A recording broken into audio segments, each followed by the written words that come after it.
Good morning, it's spring 2018 and I received my CTT dryer from Amazon.com a couple of days ago and I wanted to give you guys a review of it. Here I have the fullest load I've ever put in the dryer, including some jeans, a towel, and several other medium-sized clothes. The dryer is really easy to use. Load it like any normal appliance. Go ahead and close the door. There are only 4 buttons on the control panel, and every time I use the power button, and right next to it I use the start pause button. That'll start an air dry load with warm air, which vents out. My camera just cuts it off, but the vent is sitting on top of the dryer for me, which doubles as a heater on these cold mornings. And when the afternoon heats up, I drape it out the window, and that allows me to cool my house back down. The 2 other settings on the dryer include a setting called Air, which runs, just like it sounds, regular cold air through the dryer. The other setting is called Delicates, and I have not tried either of those. They don't seem terribly useful for me in my household, but you're welcome to try them.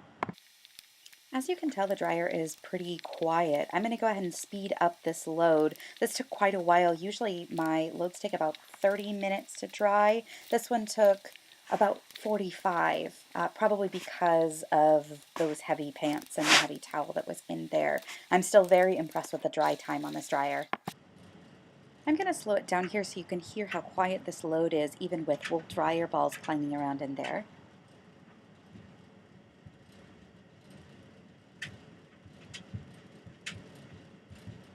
I'd also like to point out that my pre-wash may have a big direct effect on how quickly my clothes get through the dryer. So I'll briefly describe what I do to pre-wash. So my clothes get washed in a higher apartment style washer that gets plugged into the wall. They come out after about 30 minutes and they go straight into a Panda spin dryer, both of which I got off of Amazon. I believe my washer was around $250 and that spin dryer was around $150. I know those prices change a little bit.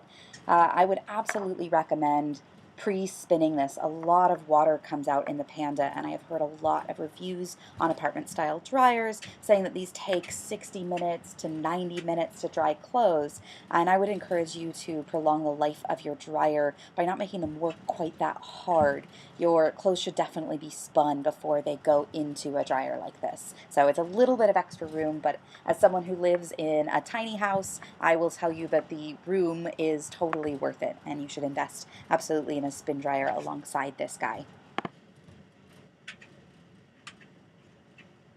Also important to note that the dryer also has a humidity sensor built into it. I found that it's easier for me to just set a timer on my phone for anywhere from 30 minutes, and I'll check on it to possibly 45 minutes, which is as long as this load took.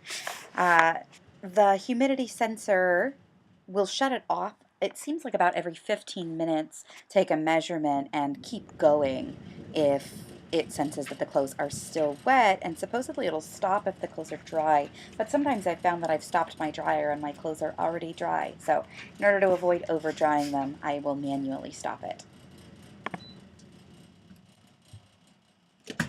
I didn't film myself changing out the lint, but as I open the door you can see that there's a grill on the very back of the dryer that's literally just pulled off straight forward, and the lint will come right off and you can throw it away from in there between loads. Now, I still have a lot to do with my dryer, like taking all those stickers off, mounting it on the wall, but I am super happy to be able to do my laundry at home finally. Towels come out super fluffy, pants come out nice and dry, and all of it without any gross laundromat. So thanks so much for watching this review, and you're free to ask me any questions you're wondering about.